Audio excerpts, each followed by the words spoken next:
हम 36 घंटे मौका दे रहे हैं सर, उसकी कोई इलाज हमें सर इंसाफ चाहिए। कोई सुनवाई नहीं हो रही है। उसकी एक आँख चली गई है। पोता कमरे मार दे, माँ का आँख भी गई, नाक भी कट गई, कोई गलती नहीं रही सब। जय हिंद दोस्तों, आप देख रहे हैं प्रेस एक्शन न्यूज़ और मैं हूं आपका दोस्त रिजवान मुनीर।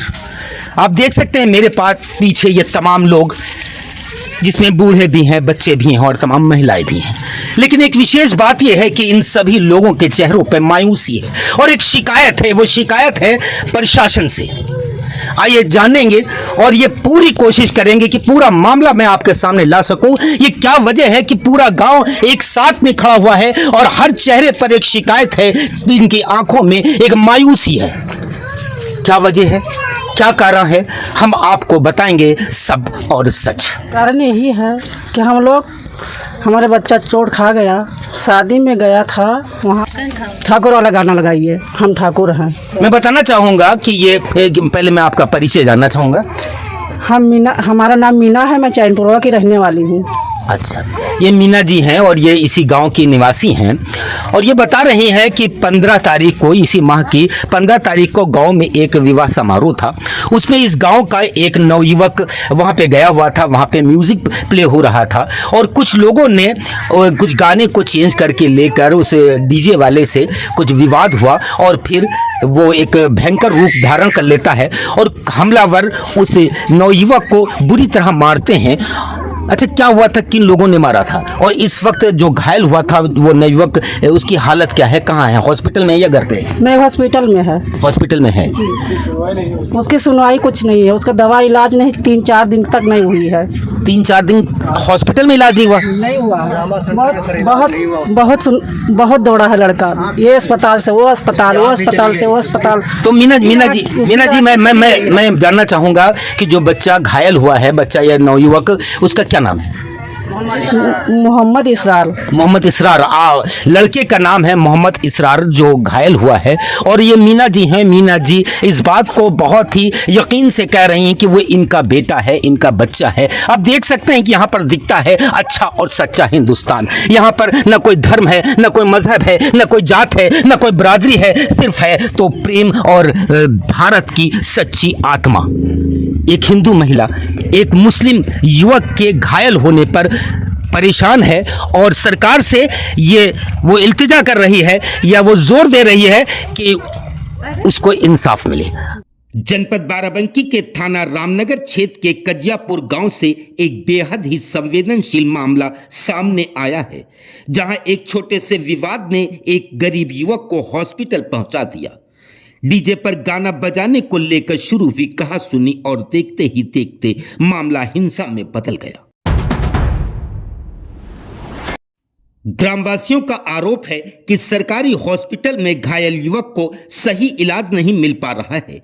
वहीं कई दिन बीत जाने के बाद भी आरोपियों की गिरफ्तारी नहीं हो सकी है।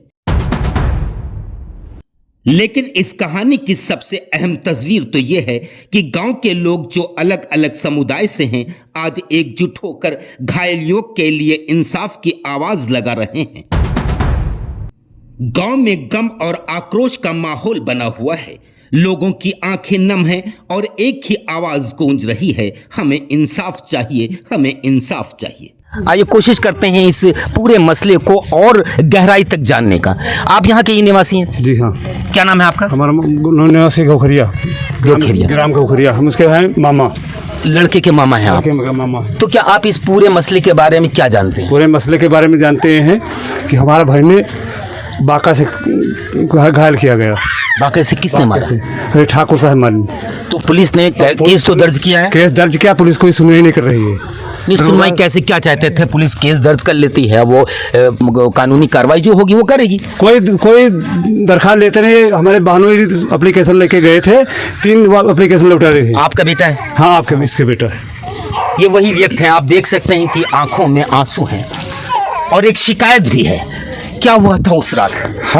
बेटा हमारा गया गांव के डीजे और वहाँ कजियापुर में निमंत्रण था, वहाँ पे गया तो उस लड़के से कुछ बातचीत हुई जो डीजे वाला था, तो मैक आने चले आया और मैक लेके यहाँ से नहीं लौटा और तब तक हमारे बच्चे को मार दिया। कहे ठाकुर वाला गाना लगाओ। मतलब सिर्फ वो गाना न लगाने पर वो कहे से हम नहीं जानते हैं, जब वो आएगा ऑपरेटर तो लगाएगा।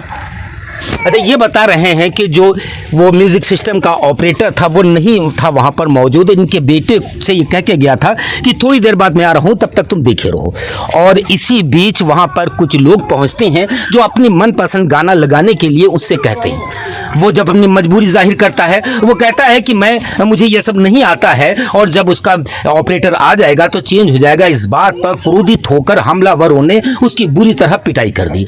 और मैंने तो यहाँ तक सुना कि उस जो बच्चा आपका घायल है उसकी आंख पर भी कुछ इफेक्ट हुआ है, कोई असर? पूरा उसके बाका मार दिया, पूरा आग निकल गई, आंख निकल गई, पूरा नाक कट गई है, नाक कट गई। हमारा बेटा बेकार है, बहुत रुपया मांगते हैं, हम कहाँ से लाए? हमारा सपना टूटा फूटा पड़ा है, हम कहाँ चले जाए? मर जाए। 4 बेटी है और लड़का है, हम कहाँ शादी कैसे करेंगे इसे, और कैसे क्या करेंगे हम साहब? हम मर जाएंगे कोनो दिन। और क्या रामा सेंटर से बाहर लाए, फिर हिंद में आए, फिर हम गए सूरजगंज से रिफर किए, फिर जिला अस्पताल गए, जिला अस्पताल से हमको रिफर कर दिया गया वो रामा सेंटर से फिर रिफर कर दिया गया, गायत्री गए, फिर कहीं भी हमारे बच्चे की कोई दवाई नहीं, कोई सुनवाई नहीं है हमारी को। मैं बताना चाहूँगा कि ये गांव है बहुत ही इंटीरियर में, और यहाँ के ज़्यादातर लोग अनपढ़ हैं। यहाँ के लोग ये भी नहीं जानते हैं कि अपनी बात को बहुत ही असरदार तरीके से कैसे कहें या अपनी बातों को बनाकर कैसे कहें। उन्हें तो सिर्फ सच बोलना आता है। आपने देखा ये मजबूर बाप, एक गरीब बाप, और ये अपनी बात बताते बताते ये रो पड़े, ये भावुक हो गए। इस वक्त जो प्रदेश के मुखिया हैं योगी जी, उनका एक नारा है कि वो किसी भी अन्याय को बर्दाश्त नहीं करते हैं और किसी भी ऐसे व्यक्ति को जो अपराधी उसे छोड़ते नहीं। इस वक्त योगी जी से आप क्या कहना चाहेंगे, क्या डिमांड रखेंगे योगी जी? हम योगी बाबा से डिमांड करेंगे कि हमको न्याय मिलना चाहिए, हमारी न्याय होना चाहिए, और कुछ हमको नहीं चाहिए। हमारे लड़का की आँख मिलेगी तो लगवा दें बाबा, तो हम जानेंगे कि बाबा हमारा सही फल दिया है, हमारी सही न्याय हो गई है, हमारी बात बाबा जी सुनेंगे। आपको विश्वास है? हाँ। ये कि इस पूरे गांव में अकेला ये मुस्लिम व्यक्ति है। जरूर इसमें कुछ इतना अच्छा होगा कि ये सभी दूसरे जो धर्म के हैं, और यहाँ पे पॉलिटिशियन तो पूरे हिंदुस्तान में नफरतें फैला रहे हैं, फिर भी ये गांव जो है एक मुस्लिम परिवार को अपना बना कर रखे हुए है। सच में इस गांव के लोग भी तारीफ के लायक हैं।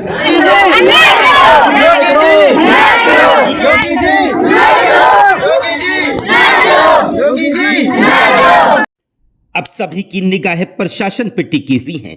क्या पीड़ित को मिलेगा सही इलाज और न्याय, या फिर इस मामले में भी पीड़ित को करना पड़ेगा इंसाफ के लिए एक लंबा इंतजार?